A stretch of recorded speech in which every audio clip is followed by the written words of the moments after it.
Allô la planète, retour de festival Les Écrans de l'Aventure 2023 à Dijon.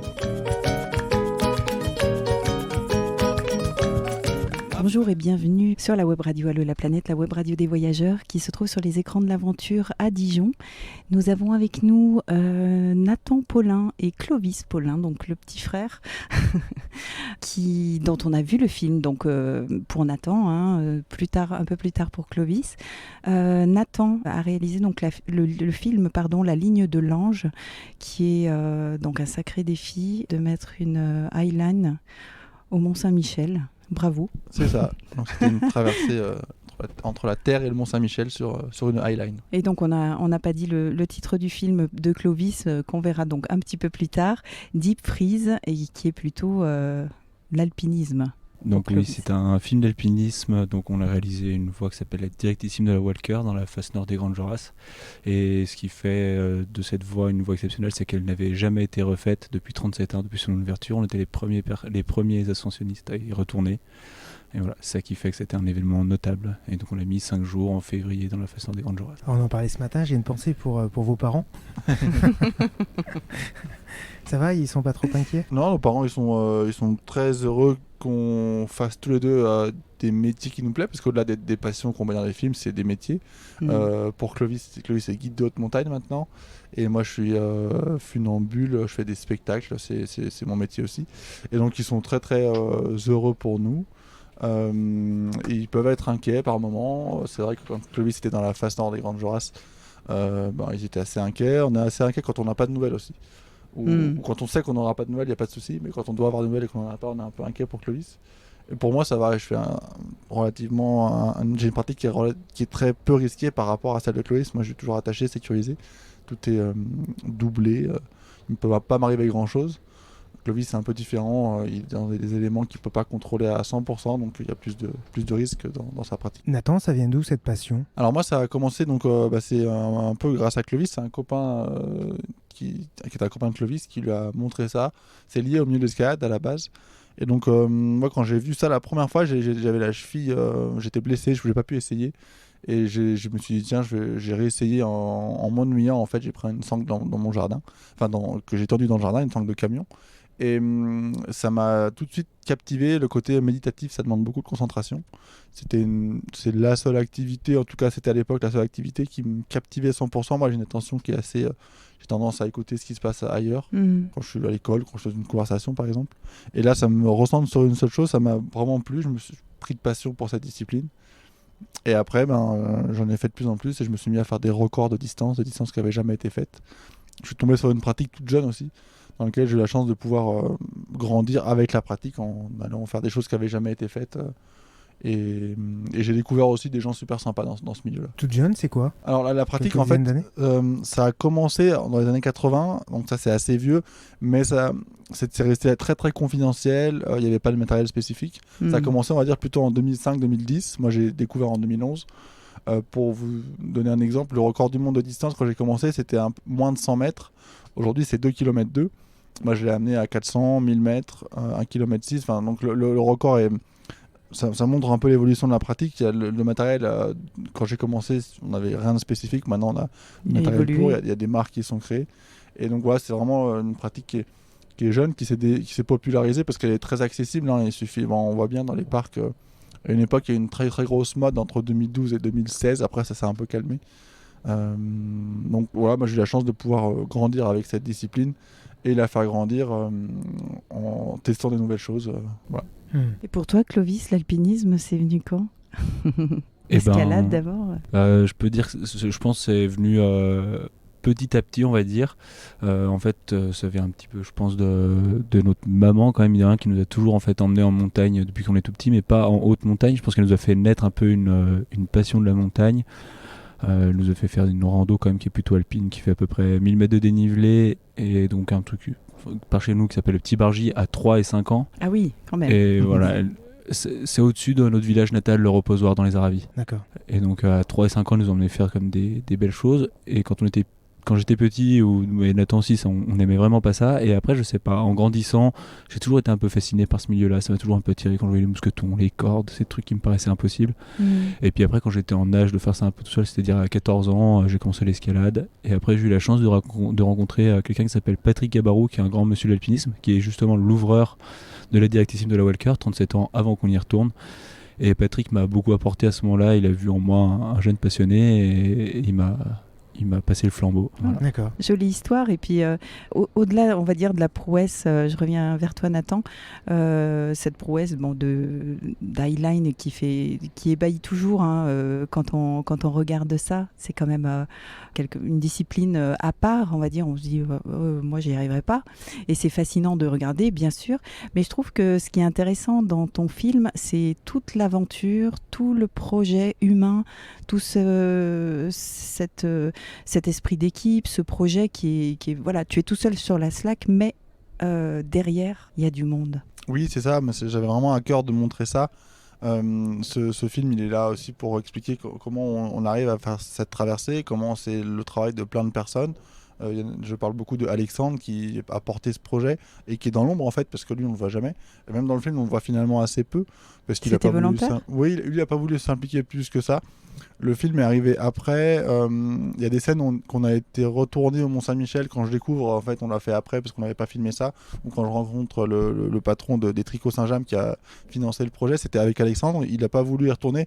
Alexandre, lui, une fois que la traversée est faite, lui c'est son projet est fini et le film c'était un peu plus mon projet on va dire. Mais du coup j'avais besoin de parler de lui tout le temps. Je cite ton nom plein de fois et donc il y a lui, il y a les 15 personnes qui sont venues pour installer tout le long et c'est ça que je voulais raconter en fait, tout ce qu'il y a avant, tout ce que ça demande en travail parce que souvent on se rend pas compte et oui, effectivement moi quand je suis sur la ligne, c'est l'aboutissement d'un travail de plein de gens. C'est mon moment de solitude et puis à la fin je les retrouve pour aller célébrer cette traversée. Et c'est ce projet-là, voilà, j'ai la chance de faire un sport collectif, alors individuel dans la pratique, mais je suis incapable de le pratiquer seul. Et c'est ça qui est intéressant, c'est ça qui m'a... Je pense que j'ai fait des records à une époque, pas parce que j'étais le meilleur, parce que je faisais partie des meilleurs, mais parce que j'étais celui qui avait le plus de copains aussi, pour emmener du monde dans ces choses-là.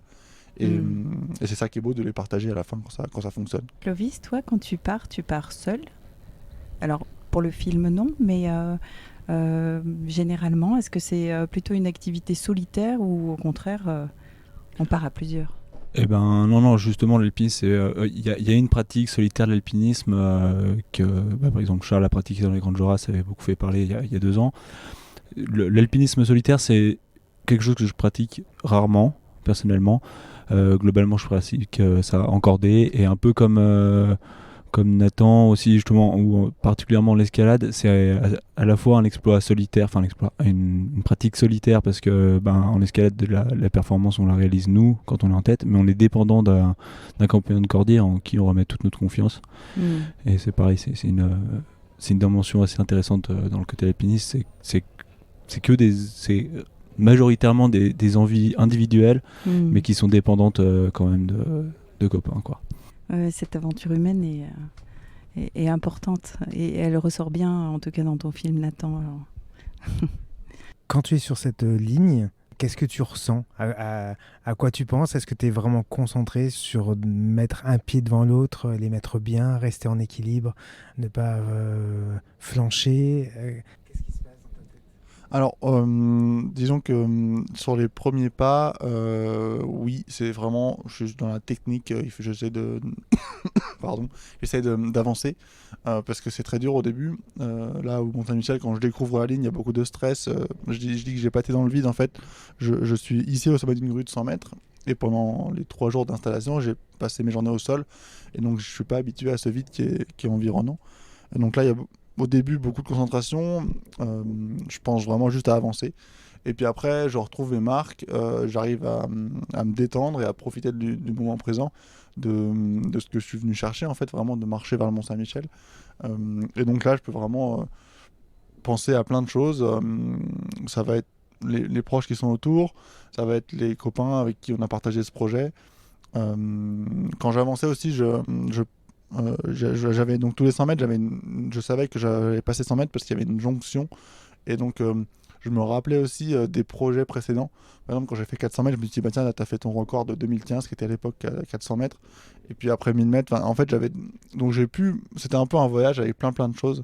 Et en fait, moi, ce qui me plaît sur ces traversées, c'est qu'en fait, en un temps très court, j'ai eu une aventure très forte, avec des hauts et des bas. Et j'ai vraiment l'impression voilà, ça intensifie les instants, en fait. Et en termes de souvenirs, ça évoque beaucoup de choses. Et donc, il y a vraiment des hauts, des bas, des moments où la ligne elle est facile aussi, où c'est très simple de marcher. Vraiment, techniquement, c'est simple. On le voit, hein, on le voit dans le film, les passages où ça a l'air très simple, très facile. Tu avances comme si tu marchais normalement sur un trottoir, on va dire. Exactement. Et des moments plus techniques où tu as aussi les aléas avec le vent, ça demande une concentration énorme. C'est ça, il y a des moments où c'est facile, des moments où c'est très dur, quand c'est facile, il faut penser à se reposer aussi. Quand c'est simple, je me dis, voilà, baisse les bras, regarde un peu ailleurs, essaye de t'aérer un peu l'esprit pour avoir une marge, en fait, encore de l'énergie quand ça va être plus difficile. Et puis le moment très dur, c'est la fin, forcément. Plus je me rapproche du but, ça se met à monter. Et la sangle redevient très tendue. C'est ça qui est spécial sur ces grandes longueurs, c'est que la sangle elle est vraiment très tendue sur le début et la fin. Et donc c'était dur là, j'avais cet objectif d'arriver jusqu'à une marque orange qui détermine la fin, et quand je pose le pied dessus, à la fin je m'effondre, en fait je rattrape la sangle dans les mains. Et là c'était vraiment très intense de bonheur et de rejoindre les copains qui étaient dans le mont. Pourquoi le Mont-Saint-Michel? Tu as fait d'autres lieux magiques, magnifiques. Alors, il y a la Tour Eiffel, mais il y en a d'autres dont j'ai oublié. Mais le Mont-Saint-Michel, c'est venu on s'est dit, tiens, maintenant qu'on a fait la Tour Eiffel, une cathédrale, qu'est-ce qu'on pourrait faire comme monument un peu emblématique? Et en fait, c'est pas moi qui ai pensé, c'est vraiment Alex qui s'est dit, tiens, le Mont-Saint-Michel, il y a quelque chose à faire. Sauf que c'est vraiment contre-intuitif pour mettre une highline. En fait, le Mont-Saint-Michel, c'est un mont perdu, pas très haut, au milieu de rien. Et techniquement, moi, je m'étais pas trop posé la question de savoir si c'était possible. Pour moi, c'était un peu impossible, en fait. Il est là tout seul, il est loin. Et en fait, quand on a pris les distances, vu la hauteur, on s'est dit, tiens, en fait, c'est possible, en fait, techniquement, de mettre une grue de cette hauteur-là, de tendre une ligne assez suffisamment pour que je sois pas dans la baie, que je touche pas le sol. Parce que, en fait, au début, je partais à 100 mètres et à la fin, j'étais que à 20 mètres du sol. Donc, je descends de 80 mètres. Et quand on a vu que c'était possible, on s'est lancé dedans.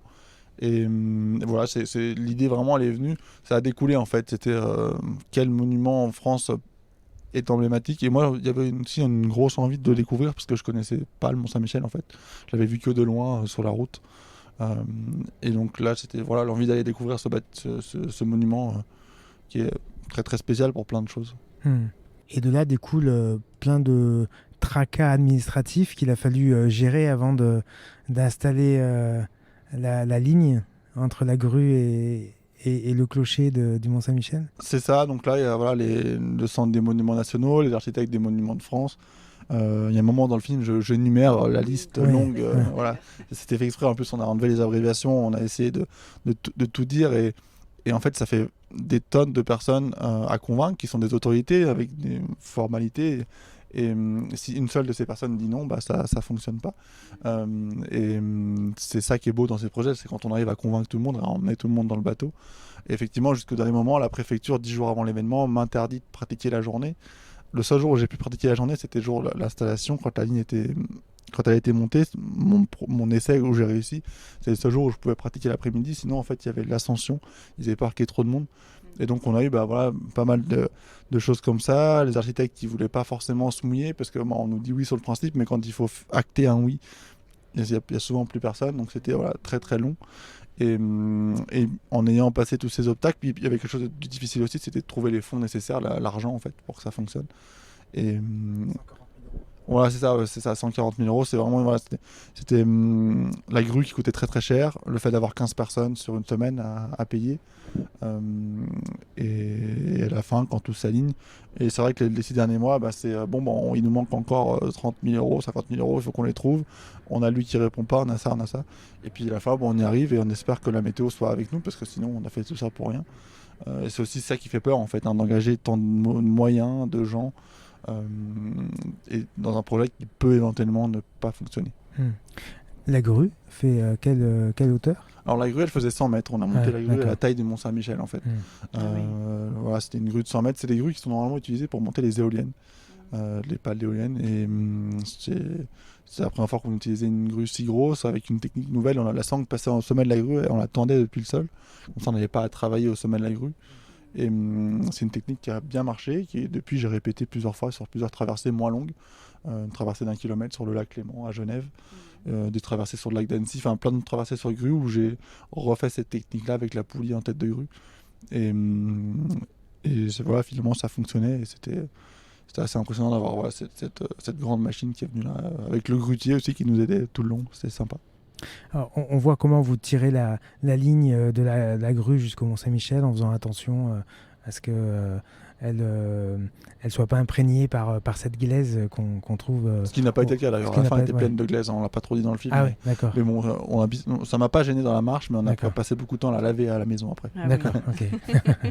Et alors, comment ça se passe en pleine nature pour relier le début un sommet à l'autre? Comment... Alors là, oui, on avait une baie, donc on pouvait dérouler dans la baie. Alors quand on est en montagne, on envoie un drone qui tient un fil de pêche. D'accord. Des fois, c'est Clovis qui est de l'autre côté, par exemple.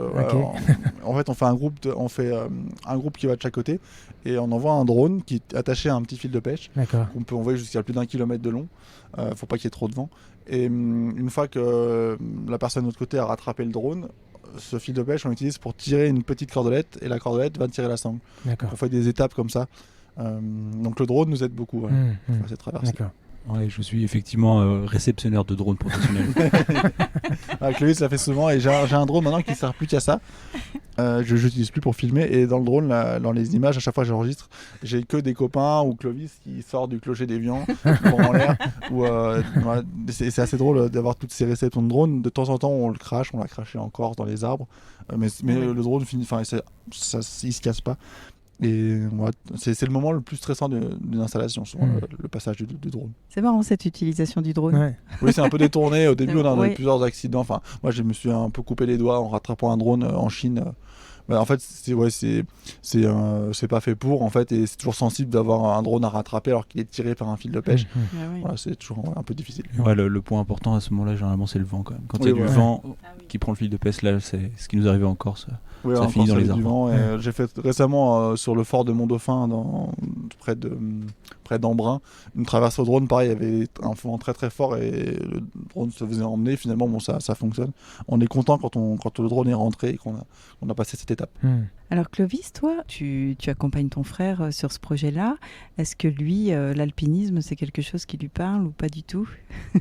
T'as essayé de l'emmener sur tes projets? On a déjà fait quelques petites courses d'alpinisme ensemble, peut-être pas sur des grands projets, mais Nathan est un excellent skieur aussi. Le ski, on peut considérer ça comme de l'alpinisme. Moi, j'ai fait mes premières sorties à ski dans le massif du Mont-Blanc accompagné de Nathan. Et au pied des Grandes Jorasses, il est venu avec nous, Nathan, jusqu'au départ de la voie, donc on l'aperçoit dans notre film. Donc voilà, dès que je peux un peu l'emmener sur mes projets, je l'emmène et puis vice versa, quoi. De temps en temps, Nathan, quand il y a des installations complexes, je suis souvent son assistant sur des installations. On arrive un peu à partager nos passions, mais en fait, Nathan, il est tellement fort en highline que je peux absolument pas faire ce qu'il fait en highline et ça marche aussi dans l'autre sens. C'est ça, je peux pas les suivre. Moi, je suis pas grimpeur du tout, contrairement à Clovis. Et là, c'est vrai qu'il m'a proposé de venir l'aider pour ramener le matériel au pied de la face des Grandes Jorasses. Ce qui était rigolo, c'est que donc on les a emmenés, on est monté à ski. Et eux, à la fin, en fait, on récupérait leurs skis pour les ramener. Nous, on a porté leurs chaussures d'alpinisme et leurs chaussures d'escalade. On leur a laissé les chaussures et on a pris les skis, les bâtons. Et on les a laissés au pied de cette falaise. Parce qu'il faut dire qu'en fait, voilà, on accède au pied de la face en ski, on a grimpé la face et on redescend à pied côté italien. Parce que voilà, par la face sud. Voilà. Du coup, ce qui fait qu'on a besoin de monde pour amener nos skis jusqu'au pied de la face, ou sinon on doit aller les rechercher plus tard. Ce qu'on n'avait pas spécialement envie de faire parce qu'on était fatigués. Et puis voilà, quand on prend leur ski et qu'ils se retrouvent au pied de la face sans ski, c'est-à-dire qu'ils sont obligés de grimper et de réussir. Parce qu'après, ils redescendent. Si jamais ils n'arrivent pas en haut et qu'ils redescendent, ils sont coincés, ils ne peuvent pas rentrer et traverser le glacier sans ski. Donc voilà, c'était très impressionnant de le laisser là, parce que c'est vraiment une face qui est énorme. Et le fait de le déposer là avec 3 copains, il faisait hyper froid. Voilà, moi je me suis gelé les doigts, j'avais les doigts gelés pendant 1 mois après. Alors que je suis resté en fait, moi j'ai fait quand j'étais en bas de la falaise, je leur ai passé à manger, j'ai récupéré les vêtements et j'ai fait ça sans gants. et je me suis pas protégé les mains. Mm. Et du coup, bah, voilà, en quelques heures, je me suis gelé les doigts alors qu'ils ont passé après 5 jours là-dedans. Et c'était impressionnant de les laisser là et de les voir commencer à grimper à la première longueur et de voir comment c'était laborieux de gagner quelques mètres alors qu'ils allaient devoir faire c'est 1200 mètres la face, c'est ça? Je pense qu'on a dû mettre 2 heures à faire la première longueur qui fait 30 mètres. Ah oui. Sur 1200 mètres de face, et je pense que Nathan en partant il s'est dit qu'on n'était pas encore en haut. Ouais. D'où 5 jours pour, alors l'ascension c'est 5 jours? Oui, on a mis 5 jours d'ascension, donc 2 petites journées, la première et la dernière, enfin petites, des grosses demi-journées d'escalade, et après 3 jours complètement dans la face. Ah oui. Il y avait une voie déjà ou vous l'avez créée? Donc oui, donc comme je disais au début, c'est une Ouais. voie qui avait été ouverte C'est ça. il y a 37 ans. Il y a longtemps. Voilà, oui. et elle avait été ouverte au mois de juillet. Et elle avait jamais été refaite depuis. Elle était un peu tombée dans l'oubli parce que difficile, et parce que c'est une voie qui, par rapport à beaucoup d'autres voies d'alpinisme, ne suit pas ce qu'on appelle une ligne évidente. Il n'y a pas une fissure tout le long de la voie. Il n'y a pas un truc où on se dit ah là il y a une ligne directrice. C'est vraiment ce qu'on appelle une directissime. Donc c'était la mode à l'époque d'ouvrir ces voies comme ça. Ils sont partis du plus bas de la face et ils sont allés le plus droit possible vers le sommet. Et en fait on a souvent cherché l'itinéraire, et en fait à chaque fois c'était tout droit. D'accord. C'est ça qui est assez drôle. Non, mais des fois, je disais où est-ce qu'il faut passer, mais en fait, C'est on s'est amusant. dit c'est une directrice, mais en fait, il faut aller tout droit. Et si on re-regarde, en fait, on se dit bah ouais, en fait, c'était tout droit tout le long, en fait. Donc la voie existait, mais il faut la recréer. Est-ce que Oui, bien sûr. Ouais. Donc, oui. Donc, c'est une voie qui avait été faite, ouais. qui était donc très peu fréquentée, donc voilà, Oui. qui avait été. On savait que ça passait. Qu'il y avait déjà 2 personnes qui étaient passées là, mais on ne savait pas où ça passait, il n'y avait pas de matériel en place. Ah oui, c'est ça. Notre seul repère qu'on avait dans toute la voie, c'était ce qu'on appelle un spit, donc des ancrages permanents dans le rocher. Il y en avait 2 dans toute la voie, et justement c'est un passage clé du film, et c'est le passage clé de la voie, ce qu'on a appelé le head wall. Au milieu, on cherchait les spits qu'avait planté Hervé, l'ouvreur. À un moment, on hurle Hervé, où est-ce que tu as mis les spits? Parce qu'en fait, on ne trouvait pas le passage, quoi. Au milieu, il y a un jour, on a dû grimper 200 mètres dans la journée à peine. Et du coup, c'était vraiment le passage le plus raide. On cherchait ces 2 points de passage qui étaient un peu primordiaux. Et finalement, on les a trouvés, mais le lendemain. Parce qu'en fait, souvent, ce qu'on faisait dans cette phase, c'est souvent on grimpait plus haut que le point où on allait dormir. Donc on grimpait, vu qu'on avait 120 mètres de corde, on pouvait grimper 120 mètres de plus et retourner sur une bonne banquette. Donc quand on allait sur une bonne banquette de neige, on allait dormir, parce qu'on taillait des places dans la neige pour dormir. On montait plus haut, on faisait nos 120 mètres, et généralement à ce moment-là, la nuit était déjà arrivée, et on retournait dormir sur une banquette de neige où le 3e compagnon de cordée avait taillé la plateforme pour dormir. D'accord. Ah oui, d'accord. Voilà, c'était une logistique importante. C'était un peu une répétition avec un goût d'ouverture. On était très lourd par rapport à ce qu'on peut faire actuellement en alpinisme. Généralement, aujourd'hui, maintenant, la mode dans l'alpinisme, c'est d'être léger et rapide. Et là, on n'avait pas le choix en fait que de partir lourd, parce qu'on savait pas sur quoi on allait tomber, et on savait qu'on partait pour plusieurs jours. Donc, on était vraiment très lourd. Obligé de prévoir. On était un peu comme dans un big wall, mais dans la façon des grandes Jorasses, quoi. Alors, de grimper comme ça, est-ce que c'est une activité, on va dire, qui occupe toute ton attention, ou de temps en temps, comme Nathan, ton esprit part sur autre chose? Généralement, ouais, quand on a des... Enfin, c'est assez ressemblant à ce que décrivait Nathan tout à l'heure. Il y a des moments où c'est vraiment difficile, et là, on est concentré à 100% sur ce qu'on fait. Il n'y a pas la place pour... surtout pas pour la peur, parce que là c'est fini. Il n'y a pas la place pour autre chose, et il y a des moments où typiquement dans une ascension comme ça, il y a des moments d'inaction, parce qu'on est 3 grimpeurs, on est quand même tout le temps en train d'essayer d'être au service de la cordée, c'est en train d'essayer d'améliorer quelque chose pour le confort de la cordée, mais il y a quand même des moments où on se balance des vannes, on est quand même vraiment là pour passer un bon moment entre copains, et du coup on a quand même des moments d'évasion, on écoute de la musique, D'accord. même le soir, le petit moment de détente, c'était, je me rappelle, moi, je pense que je passais 5 minutes dans mon duvet, et puis j'allais faire un petit tour sur Instagram, et je voyais ce qui se passait dans le reste du monde. Mais c'est vrai qu'en fait on est un peu isolé, on avait vraiment ce sentiment d'isolement là dans cette phase. On voyait quasiment, je pense qu'on voyait pas de lumière humaine, et ça c'était vraiment assez unique d'avoir cette sensation d'évasion, mais dans les Alpes et à la maison, parce qu'en fait on a fait un petit voyage à la maison, quoi. Et tu vas chercher quoi? Le sommet, le paysage que va t'offrir la montagne ou le sommet quand tu arrives? Je vais pas spécialement chercher ça. On l'apprécie grandement. Tous les matins, on avait un lever de soleil, et le soir un coucher de soleil absolument incroyable. C'est vraiment pas pour ça qu'on fait ça. Et c'est un peu pour le dépassement de soi, je pense. Et franchement, je sais pas encore vraiment pourquoi je fais ça, mais en tout cas, je le fais. Et ce que je disais, c'est vraiment une ascension où très souvent en alpinisme, on fait une ascension, il y a toujours un moment où on se demande vraiment ce qu'on fait là et pourquoi on est là. Et là, dans cette phase-là, à aucun moment je me suis demandé pourquoi j'étais là. Je savais que j'étais où je devais être, et moi, ça faisait partie un peu de mes grands rêves de ma vie. J'aime pas trop parler d'objectifs en montagne, j'aime parler d'envie, de rêve. Et ça faisait partie de mes grandes envies. Et en fait, tout le long, même quand c'était dur, je me disais, en fait, t'en avais tellement envie depuis tellement longtemps de cette voie, alors profite. Et même si c'est dur, même si t'as froid, même si tu te demandes si tu vas arriver au sommet, profite de l'instant parce que tu l'as tellement rêvé. Et je me suis dit assez souvent voilà, c'est cette voie, moi, c'est une voie qui me parlait parce qu'elle était ouverte par Patrick, dont je vous parlais tout à l'heure, et par Hervé Bouvard, qui est quelqu'un de pas connu, qui est un radiologue de la vallée de l'Arve, qui est en fait qui aujourd'hui à 60 ans grimpe encore 8B.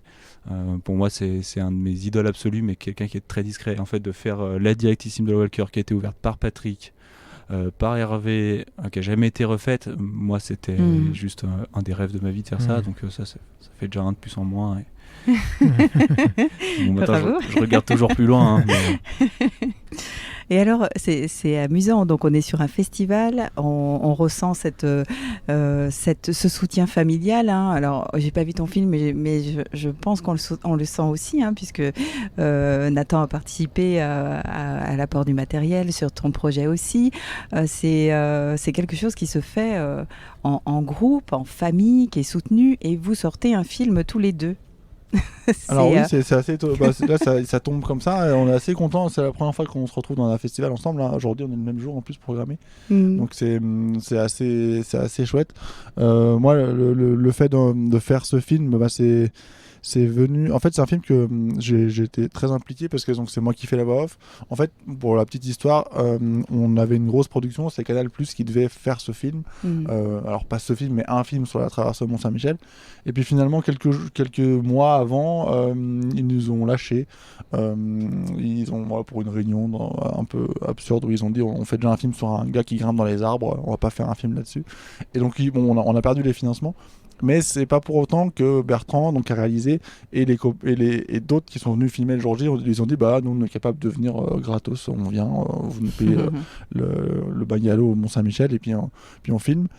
Et 2 mois après avoir donc fait cette traversée, moi j'avais vraiment une frustration, c'était on voulait faire un film, on l'a pas fait, il faut vraiment qu'on le fasse. Et donc j'ai un peu boosté Bertrand en disant voilà, puis Bertrand ça fait 5 ans qu'il me filmait, j'ai dit bon, il va falloir faire quelque chose de tes images là. Et donc Bertrand s'est mis à monter et je me suis mis à faire la voix off. On a trouvé l'idée aussi de mettre en parallèle avec Elodie qui faisait la peinture. C'était chouette, c'était magnifique. C'était une manière d'avoir un fil conducteur en fait sur la création du projet, l'idée, le projet qui se dessine et de Mont-Saint-Michel qui se rapproche.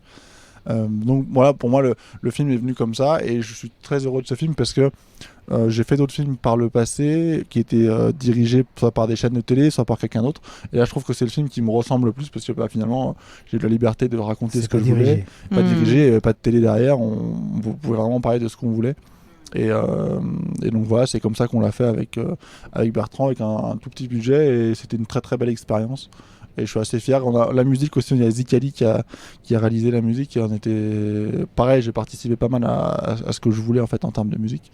Et donc voilà, c'est comme ça que le film arrive maintenant sur un projet qui est plus. Moi c'était en mai 2022, Clovis c'était en février 23. Et donc toi, le film, tu peux raconter comment c'est venu. Et donc nous le film en fait, alors on était parti dans cette phase en sachant que c'était quelque chose de difficile, de marquant qu'on allait faire. Et on a filmé vraiment dans le but de pouvoir transmettre ça aux médias à la base, plus que pour faire un film. Et en fait, ça a eu ça a fait tellement de bruit dans les médias que tout le monde nous a dit pour quand le film. Alors du coup, on s'est dit on va faire un film. Et en fait, c'est pour ça on a beaucoup de très belles images de drone, on a beaucoup d'images au pied parce qu'on on a été filmé à l'approche et on avait aussi des caméramans qui nous attendaient au sommet. Mais dans la face, on n'a pas vraiment réalisé d'images, c'était un peu plus pour entre nous, pour les réseaux sociaux et pour les médias. Et en fait, finalement, l'ensemble de tout ça a réussi à faire un film, donc c'est un 26 minutes. Donc moi j'aime bien ce format parce que généralement les films de montagne je trouve ça un peu ennuyant. Et du coup là un 26 minutes c'est quand même assez dense de résumer 5 jours en 26 minutes et alors c'est bien, moi ça, personnellement ça me plaît parce que c'est assez dense, on n'a pas trop le temps de s'ennuyer, mais c'est vrai que peut-être que quelqu'un qui n'est pas alpiniste peut trouver que ça va un peu vite, ouais. Mais voilà, on n'a pas fait ça dans le but de faire un film. À la base c'était 3 copains qui partaient en montagne et puis voilà, et qui se sont retrouvés aux 20h et dans un film. Vous étiez parti avec quel type de caméra, GoPro Donc dans la face on avait quand même 1 ou 2 GoPro, après on a fait aussi de l'iPhone, et après en fait donc on avait Bertrand Delapierre à l'image à l'approche qui est qui a fait le film de Mont-Saint-Michel en fait. D'accord. Le réalisateur et cadreur de Nathan. Après on avait un droniste qui a passé 3 jours tous les jours on voyait le drone. C'est marrant parce qu'en fait moi je connaissais pas donc Yannick Boissneau qui est le réalisateur de notre film finalement. Je connaissais pas Yannick avant d'aller au Grand Jora, je connaissais son nom, je le connaissais pas personnellement, et ce qui est marrant c'est qu'en fait on voyait son drone tous les jours nous tourner autour et on se disait waouh, l'autre derrière sa Game Boy il doit triper quoi. Et du coup ce qui est marrant c'est qu'en fait on le connaissait pas, on s'est quand même un peu écrit quand on était dans la face, mais quand je suis descendu des Grands Jora j'avais vraiment envie de le rencontrer. Il s'est passé un petit truc quoi, j'ai l'impression de le connaître un petit peu quoi. Ouais, on avait eu une rencontre virtuelle un peu avant l'heure, avant la vraie rencontre, et au sommet on avait un autre caméraman qui s'appelait Mathis Dumas qui nous a qui a fait toutes les images du sommet et les images du dernier jour. Et avec tout ça, forcément, on avait quand même déjà un peu de contenu, et mélangé avec les images qu'on avait fait nous dans la face, parce qu'il y avait quand même 2-3 marrants assez drôle, notamment quand à un moment dans la face on a appelé l'ouvreur de la voie en fait pour lui demander où est-ce que ça passait en FaceTime au milieu des Grandes Joras quoi. Alors qu'il a ouvert ça il y a 37 ans, c'était complètement ridicule. Du coup je vous ai un peu spoilé un passage du film, mais c'est quand même assez, on s'est dit là faut quand même filmer ce qui se passe parce que c'est pas tous les jours que ça arrive. Donc Hervé nous a répondu avec son masque, il était à la radio quoi, il faisait son métier de radiologue et il avait son masque un peu tout penaud, il nous disait ouais à droite, gauche, et n'empêche qu'il nous a donné une information hyper importante. Il nous a donné une information hyper importante, il a reconnu 2 toits très caractéristiques en haut du mur, on savait qu'il fallait qu'on rejoigne les toits mais on savait pas comment. On a fini par y arriver. Okay. Génial. Bravo. Je voulais juste te poser une autre question, Nathan, sur quand tu es sur ta ligne, tu disais, tu répondais au public que tu entendais les gens parler, ton enfant pleurer à un moment donné, le son monte. Est-ce que tu as le temps, alors c'est peut-être pas la bonne formule, mais de regarder le paysage, de voir ce qui se passe, l'architecture, le paysage, genre le Mont-Saint-Michel, tu l'avais en face de toi, mais est-ce que tu as vraiment le temps de regarder au-dessous? Alors, ça dépend des traversées. Une traversée comme un record donc sur le Mont-Saint-Michel, je me concentre sur ce qu'il y a devant. Alors là, j'avais la chance de marcher vers le mont, donc je pouvais en profiter en fait. La chose à voir était devant moi, donc c'était plutôt bien. Dans d'autres traversées, je dois m'arrêter, m'asseoir pour contempler ou me tourner face au vide. Il y a une position qui s'appelle le full expo, on se tourne face au vide et c'est une figure. Là, je l'ai pas fait parce que j'optimisais la traversée. Le but était quand même d'aller de l'autre côté le plus vite possible, parce que le plus vite je vais, le moins de temps j'ai de chance de tomber. Voilà, statistiquement, plus j'avance, moins de temps j'y passe et moins je me fatigue. Donc oui, j'ai pu en profiter. Non, pas autant que ce que j'aurais pu. Après, j'ai eu la chance de pouvoir retourner sur cette ligne pour faire des images les jours suivants, même s'il faisait à chaque fois un peu mauvais temps. Et même pour le démontage, c'est assez drôle. Je suis allé en plein milieu de la ligne, on a détendu la sangle, j'étais debout, je suis arrivé au sol debout. On a détendu quand j'étais dessus. Et donc ça, c'est toi. Donc j'ai pu profiter du paysage quand même sur d'autres moments. Et effectivement, quand je fais une traversée, je me sens vraiment connecté à tout ce qui est autour. Et peut-être que j'en profite des fois plus par l'ouïe, parce que j'entends les sons, que par ce que je vois. Parce que voilà, on peut entendre à 360, on peut pas voir 360. Et donc, il y a certaines traversées que je fais en ayant un micro et j'échange avec les gens, on me pose des questions et je réponds sur ce que je fais là-haut. Donc oui, j'en ai profité, peut-être pas autant que s'il y avait pas de record à la clé, j'aurais beaucoup plus en profiter, ça c'est sûr. Et puis il y a les détails du Mont-Saint-Michel que tu découvres en arrivant progressivement, et tu disais que sur une ancienne traversée tu avais découvert où tu voyais un oiseau, des oiseaux changer, le mâle remplacer la femelle, c'est ça hein? Oui, c'est ça, j'ai eu la chance de voir dans les gorges du Verdon un nid de vautour qui était avec un œuf dedans, qui était couvé par le mâle, ou la femelle, alors je sais pas la reconnaître. Mais et j'ai vu à un moment que il y avait donc le couple s'est rassemblé dans le nid, il y a un oiseau qui s'est posé et l'autre a décollé pour aller chercher à manger. Et à ce moment, j'étais la relève, quoi. C'était le moment où il se relaie pour couver l'œuf. Et donc j'ai bien vu que j'étais vraiment tout près, que celui qui a fait la relève, il a mis un petit coup de bec pour retourner l'œuf. Et il s'est mis dessus. Et ça, voilà, j'ai eu la chance de l'observer depuis la ligne. Ça, c'était très beau de voir ça. Ça fait partie des souvenirs assez incroyables que j'ai pu. C'est des choses qu'on n'a pas l'occasion de voir. J'avais un peu comme si j'étais dans un drone qui filmait ça, mais c'était en live devant moi et c'était très très beau. Pas peur que des oiseaux se posent sur ta ligne pendant que tu traverses, en tout cas là sur le Mont-Saint-Michel Alors les oiseaux, non, ils pourraient pas faire de mal à la sangle en se posant dessus. Ça m'arrive des fois chez moi devant la maison, quand la ligne est installée très longtemps, ils s'habituent, ils s'en servent un peu comme perchoir et ils restent un petit peu dessus. Sinon en général ils restent c'était plus pour la déstabilisation loin. En fait, c'est pour ça que je oui, c'est un gros vautour qui se pose sur la ligne, mais bon c'est pas une mouette, non, ça va. Non, une mouette ça va. Les mouettes, les goélands étaient assez il n'y avait pas de souci par rapport à ça au Mont-Saint-Michel. C'était en plus la période de nidification. On a quand même sur la traversée arrêté les drones se sont arrêtés pendant que j'étais proche du monde. On avait peur que les drones énervent les mouettes et les goélands qui couvaient. Donc c'est pour ça que les images en drone de la fin de la traversée ne sont pas les vraies images de la fin de traversée. En tout cas c'est en drone, parce qu'à un moment il y a une consigne qui a été passée, on arrête les drones parce qu'on ne veut pas que les oiseaux soient énervés et que ça puisse faire tomber Nathan. Il y avait ça comme consigne. Mais il y a pas trop de j'ai pas de soucis avec les oiseaux. Des fois il y a les hirondelles qui passent dans tous les sens à fond autour. Mais ça m'a j'ai jamais eu d'attaque ou de problème particulier.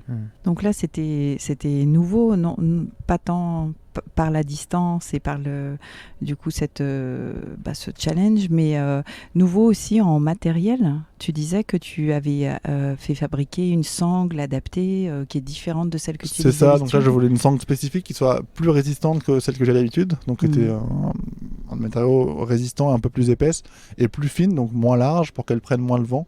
Donc vraiment c'est 2 cm et demi, une sangle de Sightline, c'est 1 pouce, donc c'est déjà pas très large. Là j'en ai enlevé 5 mm. Et ces 5 mm en fait ça fait beaucoup moins de portance en fait sur 2500 mètres, 2240 mètres, et quand il y a moins de portance, quand il y a du vent en fait ça engendre moins de tension, et donc cette sangle j'ai développé spécifiquement pour cette traversée, donc j'ai travaillé avec un fabricant de sangles, et c'est une sangle qui marchait très très bien, avec une didéma à l'intérieur, donc c'est du polyéthylène de densité, c'est de la chimie après, c'est du plastique au final, et à l'extérieur du Vectrans qui permet d'avoir une sangle qui glissait pas. Enfin, j'ai vraiment fait la sangle sur mesure que je voulais, qui est une sangle qui est pas très commerciable pour la Sightline parce qu'elle est pas très au toucher, elle est un peu rugueuse, elle est pas très simple à plier. Mais par contre elle faisait parfaitement le job avec une super résistance. Une fois qu'elle est tendue, elle se détend très peu. Enfin, il y a plein de points cruciaux qui étaient importants. Et cette sangle, elle me sert toujours d'ailleurs parce que c'est pas une utilisation unique.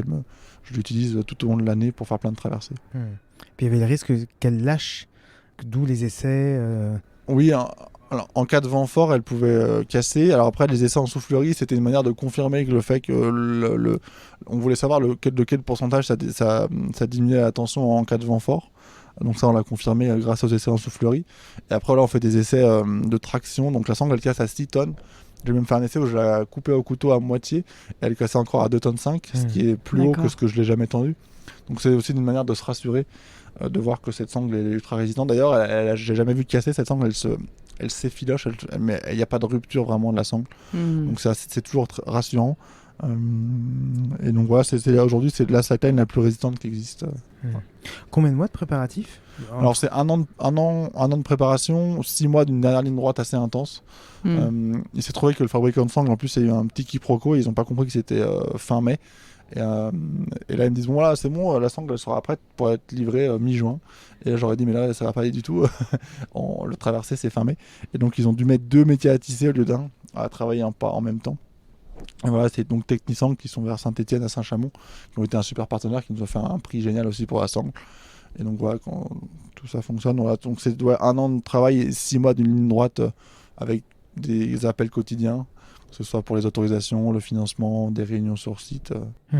Et pas tant de préparation que ça, si ce n'est des allers-retours, on te voit dans le film. Alors oui, préparation physique, moi je suis ouais. en forme toute l'année, on va dire, c'est mon métier, donc je fais ça tout le temps. Et après, pour cette traversée-là, il faut être affûté, avoir passé du temps à marcher sur une ligne, en fait, des heures, en fait, les bras en l'air, dans la position qui est celle de la highline. Peu de jours avant, en fait, ça sert à rien d'être entraîné pendant 6 mois avant. Il faut être entraîné les 15 jours avant. Donc s'il faut faire, moi ce que je fais, c'est une grosse phase d'entraînement avec un temps de repos. Donc là, 2 semaines avant, pendant 8-10 jours, j'allais tous les jours m'entraîner, faire des allers-retours. Et je voulais marcher à longueur équivalente sans tomber. Et c'est ce que j'ai réussi à faire plus même à l'entraînement. Alors c'est pas possible de s'entraîner vraiment dans les vraies conditions. Mais du coup, voilà, je savais que j'avais la forme physique pour le faire grâce à simplement des heures passées sur une ligne de 300 mètres à faire des allers-retours un peu comme un hamster dans sa roue. Ouais. Clovis, toi, tu t'es beaucoup entraîné pour faire cette ascension ? Alors, l'alpinisme, c'est un sport où je pense que la compétence pour faire une telle voie vient de la forme physique. Il faut être quand même en forme physique, mais vient aussi beaucoup de l'expérience. Et du coup, c'est vrai que ça fait déjà quelques années, je me dis, ok, maintenant, tu peux faire cette voie. Et après, il fallait attendre que les étoiles s'alignent. Avoir le copain, le créneau météo. Du coup, on avait les copains. Enfin, voilà, fallait vraiment que les étoiles s'alignent. Mais vraiment, donc oui, en tant qu'alpiniste, pour faire ce genre de voie, il faut être tout le temps en forme, tout le temps prêt à y aller. Donc, moi, je considère que je me garde toujours la forme. L'alpinisme, ça mélange un peu une capacité à grimper, une caisse physique, une capacité à résister au froid et de la connaissance. Je pense que là, on a à peu près les quatre choses primordiales. Et voilà, une fois qu'on a réuni ça, faut partir sur le créneau avec les copains et pas louper l'occasion. Et parce que en fait, je dis ça parce que quand moi je suis allé dans les Grandes Jorasses, j'avais la clavicule cassée en fait. Et je m'étais fracturé la clavicule 5 jours avant. Et en fait, vraiment dans la balance, je me suis dit, est-ce que tu flingues ta clavicule et tu te mets un arrêt derrière ? Et en fait, je me suis dit, mais là, c'est l'occasion d'une vie. Et du coup, j'ai préféré flinguer ma clavicule encore plus dans les Grandes Jorasses. Ah oui. Après, je me suis arrêté un moment. Mais voilà, j'avais la clavicule fracturée et j'ai décidé d'y aller quand même, malgré. Voilà, j'ai des copains alpinistes qui m'ont dit, là, Clovis, c'est l'occasion d'une vie. Donc, t'arrêtes de t'écouter et tu y vas. Et du coup, j'ai fait ça. Okay. Est-ce qu'il y a des lieux encore pour toi qui te font rêver et que tu as envie de grimper ? Oui, comme je disais tout à l'heure, je parle pas trop de projets, mais je parle de rêves et d'envie. Et oui, j'ai encore beaucoup d'envie et pas mal, beaucoup d'envie et quelques rêves. Ouais, mais après, voilà, c'est toujours pareil. J'ai du mal à parler de mes objectifs en alpinisme parce que souvent, je trouverais ça prétentieux de prétendre faire quelque chose qui me fait vraiment rêver. En fait, à partir du moment où tant que je l'ai pas fait la chose, j'imagine que c'est pour les autres. J'ai un peu ce truc-là de me dire, j'ai pas envie de paraître prétentieux à dire qu'un jour j'ai envie de faire ça, mais bien sûr j'ai des rêves et des envies dans les Alpes et à travers le monde. Et toi, Nathan, des projets ? Alors oui, moi j'ai des projets de traversée dans plein d'endroits différents. J'aime bien varier un peu les projets en montagne et les projets en urbain, on va dire. Donc là, je vais partir dans pas très longtemps à New York et je vais peut-être faire des repérages sur la Statue de la Liberté pour un éventuel projet qui est tout naissant. Donc ça, c'est pareil. C'est un peu le fait de rien que dire la Statue de la Liberté, alors que pour l'instant, on est vraiment... je suis pas tout seul, j'ai quand même des soutiens assez importants au niveau, on va dire, politique même, parce que faut des soutiens politiques pour ça. Mais je sais qu'aux États-Unis, c'est très compliqué, donc peut-être que ça se fera jamais. Donc il y a ça. Après, j'aimerais bien revenir un peu plus sur des projets en montagne. Parce que finalement je m'en suis un petit peu éloigné à force de faire ces traversées urbaines qui sont aussi mon métier. Il y a un projet là-dedans du géant à Chamonix là, qui est magnifique, que j'aimerais bien réaliser, je suis tellement pris par d'autres projets qui sont liés à mon travail sur la highline que des fois en ayant aussi un petit garçon j'ai du mal à tout faire en fait. Mais j'aimerais bien revenir plus sur des projets en montagne. J'ai toujours dit que je voulais traverser au-dessus d'un volcan en activité. Ça, je l'ai pas encore fait. J'ai un copain qui l'a fait. Moi, je l'ai pas fait. Mais donc oui, moi, j'ai plein de projets un peu, plein d'idées. J'ai la chance de pouvoir faire quelque chose qui se fait. Il suffit d'avoir 2 points hauts et on peut tendre un fil et il y en a partout en fait. Et donc il y a pas mal d'idées. On verra bien jusqu'où ça me mène.